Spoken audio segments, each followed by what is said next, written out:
একসাথে রয়েছি দুজন, এক জোরে বাঁধা দুটি প্রাণ, ছিড়বে না কবু এই বাঁধন, আসলে আসুক তুফান।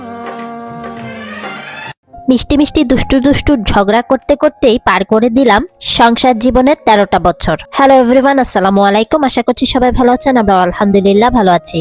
নতুন আরেকটা ব্লগে আপনাদের সবাইকে স্বাগতম। হ্যাঁ ভিউয়ার্স, বুঝতেই পারছেন আজ আমাদের 13তম অ্যানিভার্সারি। আলহামদুলিল্লাহ দেখতে দেখতে 13টা বছর পার করে দিলাম। 9 ডিসেম্বর ছিল আমাদের অ্যানিভার্সারি। তবে বাচ্চাদের পাপা 8 ডিসেম্বরেই জব থেকে আসার সময় অ্যানিভার্সারি গিফটটা নিয়ে এসেছে। হঠাৎ গিফট পেয়ে একটু অবাক হলাম, কারণ এই বোকাটা গিফট এমন একটা দিতে পারে না। সে বোঝেই না আমার কোনটা পছন্দ কোনটা পছন্দ না। 13 বছর পর বুদ্ধি খাটিয়ে একা একা চয়েস করে কি গিফট নিয়ে এসেছে, চলেন দেখি। ফেডারো চকলেটটা তো সবারই পছন্দ, আর এটা তো দেখেই নিলাম কি এনেছে। আর এই বক্সটাই এখন দেখি কি আছে। প্যাকেটটা খুলে দেখতে পেলাম প্রথমে একটা কার্ড, তারপর একটা বক্স দেখতে পাচ্ছি। বক্সের ভিতরে সুন্দর একটা গোলাপ ফুল দেখতে পাচ্ছি। 12 বছর আগে যখন আমি ইতালি এসেছিলাম, ঠিক তখনও সে এভাবে হুটহাট করে আমার জন্য সারপ্রাইজ নিয়ে এসেছিল। আর সেটা ছিল 18 ক্যারেটের একটা চেন, তার সাথে ছিল একটা লকেট। তারপর থেকে বারণ করে দিয়েছি যদি দাও তাহলে যেন 21 বা 22 ক্যারেটের দেয়। তারপরে মাঝের কিছু কিছু বছরে দেখা গেছে যে গোল্ড কিনেছি। হালকা পাতলা আংটির মধ্যেই আমার বেশি পছন্দের। এই বছর আবারও একা একা করে মাতবুরি করে আমার জন্য নিয়ে এসেছে রূপার একটা সেট। ইতালিয়ান ভাষায় আর্জেন্তো বলে রূপাকে। চেনের সাথে ছোট্ট একটা হার্ট লকেট, তার সাথে দুটো কানের দুল। গিফট কম দাম বা বেশি দাম হোক, গিফট তো গিফটই। প্রত্যেকটা স্ত্রীর কাছে স্বামীর দেওয়া যে কোনো গিফটই অনেক বেশি মূল্যবান। সেটা সোনা হোক আর রূপা হোক, সুতির তাঁতের শাড়ি হোক কিংবা জামদানি শাড়ি হোক। মেনে নাও না হয় মানিয়ে নেও, এই দুটো মিলেই মেয়েদের জীবন। মানিয়ে নিতে নিতেই অনেক মেয়েদের লাইফ শেষ হয়ে যায়, তবে মানিয়ে নেয়ার মধ্যেও অনেক অনেক বরকত রয়েছে। জামাইকে জিজ্ঞেস করলাম এই সুন্দর গিফটটা কোত্থেকে আনলা একা একা? বললো অ্যামাজনে দেখেছিলাম, সেখান থেকে অর্ডার করে নিয়েছি। সিম্পলের মধ্যে, তবে গিফট প্যাকটা খুব বেশি সুন্দর ছিল। এই যে সামনে দেখতে পাচ্ছেন বক্সের ভেতরে, আমি যখন হাতে ধরে দেখলাম তখন বুঝতে পারলাম যে এটা আর্টিফিশিয়াল ফ্লাওয়ার না, এটা আসল গোলাপ ফুল। কানের দুল বলতে গেলে আমার পড়াই হয় না, তাই কানের অবস্থা 12টা। নর্মালি নিজের বার্থডেতে কিংবা অ্যানিভার্সারিতে পাতলা টাইপের গোল্ড কিনে থাকি, যেমন হাতের আংটিটাই বেশি নিয়ে থাকি। তবে এই বছরটা বাচ্চাদের পাপা আমার সাথে বাটপারি করে ফেললো। নো প্রবলেম, সামনে তো আরো দিন পড়ে আছে, তখন না হয় কেনা যাবে। সারা জীবন অভিযোগ করতে করতেই আমাদের জীবন শেষ। তুমি আমায় সারা জীবন কি দিয়েছো? কিছুই দিতে পারলাম না, এই নাই ওই নাই, এমন বহু কমপ্লেন আমরা করে থাকি আমাদের লাইফে। কিছু পাবো কিছু পাবো না, এর মধ্যেই আমাদের বরকত। লাইফে যে সবকিছু পাবো সবকিছু পারফেক্ট হবে এমন কোনো কথা নেই। যা আছে আলহামদুলিল্লাহ মেনে নেওয়ার মধ্যেই আমাদের বরকতময়। সকালে রান্না শেষ করে আমাদের দুইজনের 2 কাপ চা রিল্যাক্স করে খেয়ে এখন চলে এসেছি রেডি হতে। আর আজকে যেহেতু স্পেশাল একটা দিন, তাই সাজুগুজু না করলেই নয়। এই বছর সামারে শি গ্ল্যামের অনেক মেকআপ প্রোডাক্ট শিন থেকে স্পন্সর পেয়েছিলাম, যদিও সেগুলো আর ভিডিও করা হয়নি। রেডি হতে আমার প্রচুর সময় লাগে। যাদের রেডি করিয়ে দিয়ে এখন আমি চলে এসেছি নিজে রেডি হতে। মায়ের দেয়া এই পছন্দের চুড়িগুলো পরে নিলাম, তার সাথে গোল্ডের কিছু আংটি। বয়স যত বাড়ছে তত বেশি সিম্পল থাকতে ইচ্ছা করে। এই রিংটা গত বছর অ্যানিভার্সারিতে কিনেছিলাম। গোল্ডের মধ্যে গোল্ডের আংটিটাই আমার একটু পছন্দের।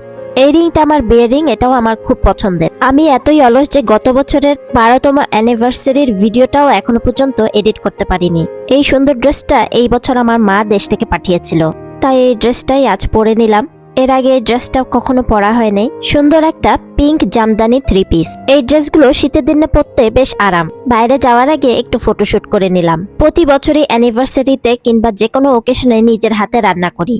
13তম অ্যানিভার্সারিতে বাচ্চাদের পাপা বললো বাইরে খাওয়া দাওয়া করব, তাই রেডি হয়ে সপরিবারে মিলে বেরিয়ে পড়লাম। তবে আনফরচুনেটলি আজকে আবার বৃষ্টি ছিল, আর আজ আমাদের উইকেন্ড মানে রবিবার।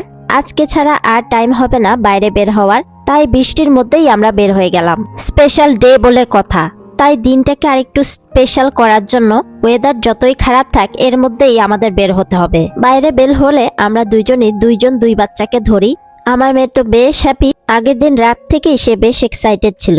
আজকে আমাদের প্ল্যান হলো তুসকোলানায় সুবাগুস্তায় যাব।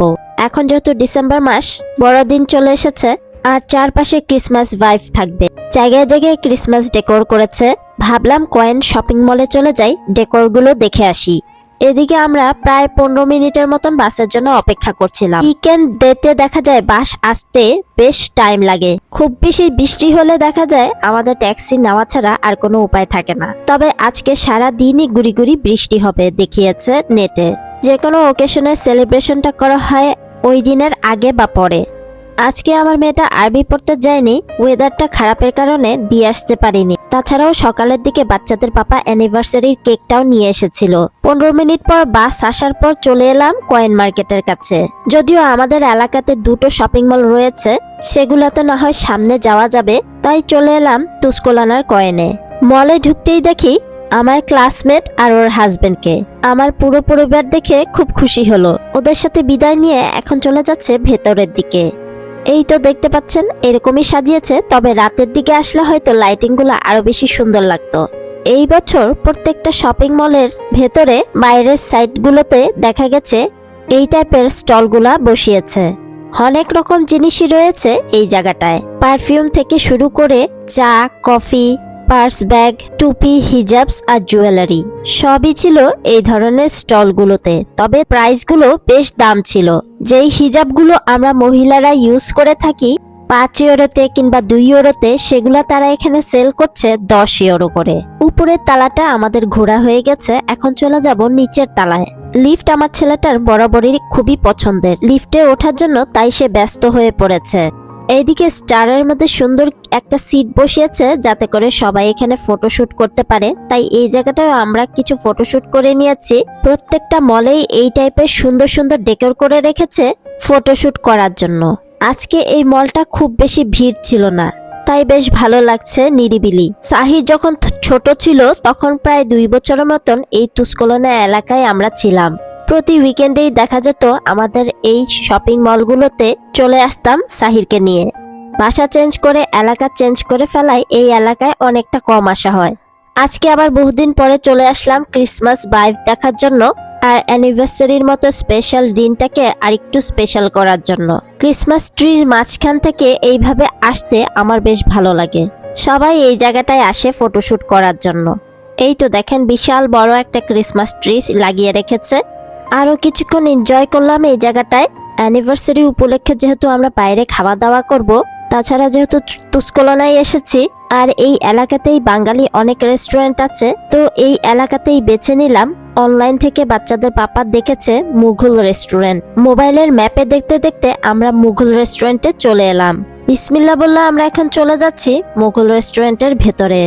ভেতরের এন্ট্রান্সটা খুব বেশি সুন্দর, বড় সড়ো ছিমছাম একটা রেস্টুরেন্ট। ঢুকেই মেনুর বইটা নিয়ে নিলাম। আমরা সবাই রাইস প্রিয়, তাই রাইস টাইপের কোনো আইটেম বেছে নিচ্ছি। আর বাচ্চারা চিকেন আর ফ্রেঞ্চ ফ্রাই হলে ওদের আর কিছু লাগে না। বাঙালি যত আইটেম আছে সবই এখানে আছে। আমাদের পছন্দের খাবারগুলো অর্ডার করে দিলাম। খাবার অর্ডার করার পর ওয়েট করা আমার একদমই ভালো লাগে না, তবে খাবার গরম করতে বা তৈরি করতে অনেকটা টাইম লাগে। প্রায় 10 মিনিট পর আমাদের খাবার চলে এলো। ইতালির প্রত্যেকটা এলাকাতেই দেখা যায় বাঙালি রেস্টুরেন্ট একটা দুইটা আছেই, তবে রেস্টুরেন্টের মান বলে কথা। টার্মিনি, পিয়াজ্জা ভিত্তোরিও আর তর্পিনাতারার বাঙালি রেস্টুরেন্টগুলোর কথা আমরা প্রায় সবাই জানি।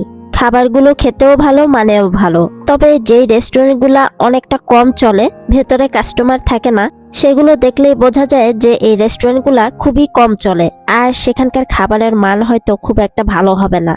আজকের এই স্পেশাল দিনে গিয়ে এই অভিজ্ঞতা করলাম আমরা। এদিকে বাচ্চাদের পছন্দের খাবারটা চলে এসেছে। হাতে বানানো ফ্রেঞ্চ ফ্রাই ছিল এগুলো। আমাদের এই অ্যানিভার্সারি স্পেশাল দিনটায় দারুণ একটা অভিজ্ঞতা হয়েছে। ফেমাস বা নামি নামি যেই রেস্টুরেন্টগুলো আছে সেগুলো ছাড়া আসলে খাবার না খাওয়াটাই সবচেয়ে বেশি উত্তম। আমরা আরো খাবার অর্ডার করেছি, সেগুলো আরো কিছুক্ষণ পরেই চলে এসেছিল। বাচ্চাদের জন্য চিকেন বিরিয়ানি, আমাদের জন্য একটা মাটন বিরিয়ানি আর একটা মোরগ পোলাও অর্ডার করেছিলাম। এই খাবারগুলোর সাথে ডিম প্লাস সালাদও ছিল। এখন আমাদের খাওয়া দাওয়া করার পালা। যদিও এই রেস্টুরেন্টে এর আগে কখনো আসা হয় নাই, শুনেছি এই রেস্টুরেন্টটা প্রায় 1 বছরের মতন ওপেন হয়েছে। বাচ্চাদের বাবা বাইরে আসলে খুব একটা খেতে পারে না, বাসায় বসে খেতে একটু কমফোর্টেবল ফিল করে। যদিও বাইরে বসে খেতে আমার খুব একটা প্রবলেম হয় না, তবে একটা টাইমে আমি অনেক বেশি আনইজি ফিল করতাম বাইরে খেতে। তাছাড়া আমরা কিন্তু সাহিরকে নিয়ে সব রকম রেস্টুরেন্টে যাই না। খাবারের মান যেমনই থাক, এই রেস্টুরেন্টটা আমাদের জন্য বেশ ভালো হয়েছিল। কারণ রেস্টুরেন্টটা একদম নিরিবিলি ছিল, কোনো লোকজন ছিল না। অনেক বেশি ক্রাউডেড থাকলে সাহির ওই জায়গাটা নিতে পারে না। 15 মিনিটের বেশি আমরা সেই জায়গায় থাকতে পারি না। তো যাই হোক, আমরা এখন এইদিকে খাবারগুলো এনজয় করে নিচ্ছি।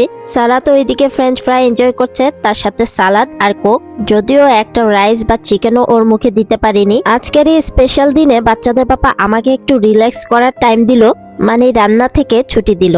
সারা সপ্তাহ যায়, সারা বছর যায়, রান্না বান্না তো সবসময়ই করি। মাঝে মাঝে বাইরে খেতে ভালো লাগে, তবে সেটা সবসময় না আর জায়গা বুঝে। ম্যাক্সিমাম সময়ে দেখা যায় আমাদের অনলাইন থেকে অর্ডার করে বাসায় খাবারগুলো এনজয় করি। খাবার শেষে অর্ডার করেছিলাম মিষ্টি দই, সাদা রসগোল্লা আর রসমালাই।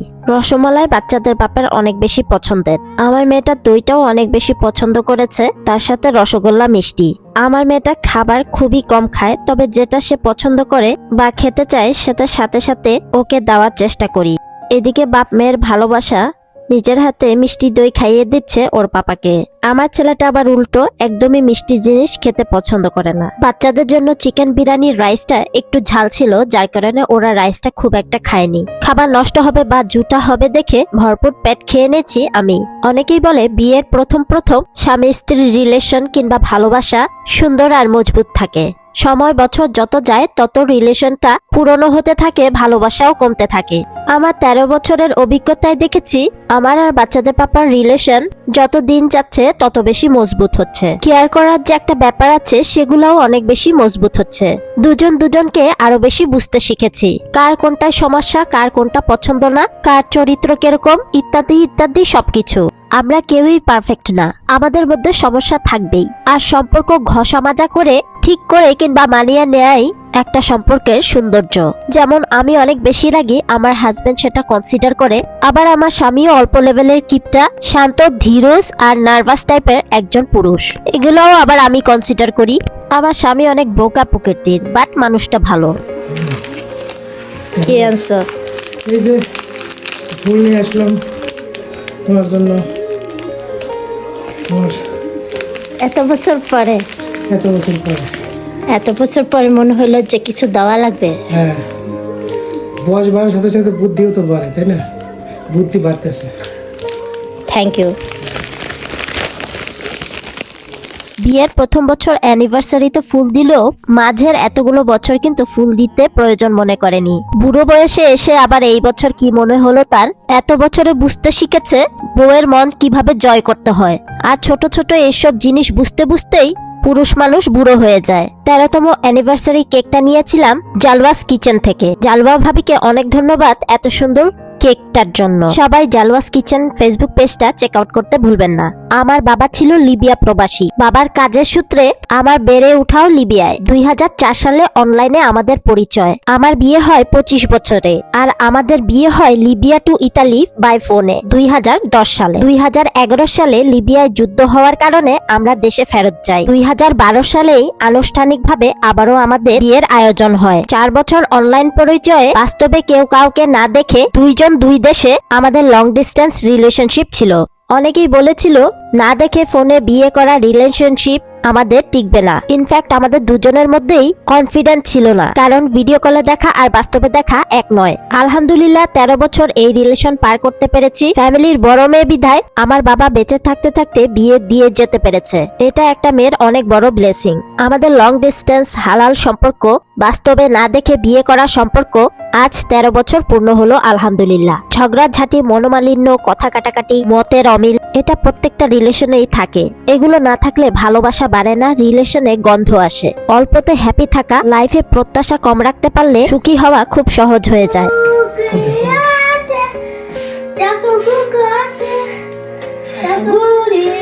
মামা পাপা হ্যাপি অ্যানিভার্সারি টু ইউ। তালি তালি দাও, তালি দাও, সাই হ্যাঁ কাটো।